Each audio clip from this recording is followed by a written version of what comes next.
yn diferu atgofion.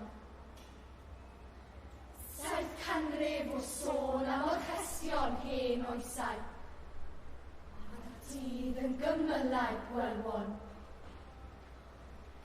700 o sefyll ar erchwyn y dibyn, a'n traed bron fferi neu hunfan. 700 o gyfri'r colledion yn dawel, ac edrych i'r gorwel yn ddistaw. A'i 700 yn ddistaw ger carreg Cilmeri, a'r awel a rewi llif Urdd.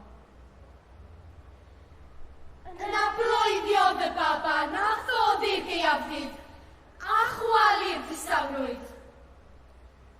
A her canrif newydd yn ychryn i waith.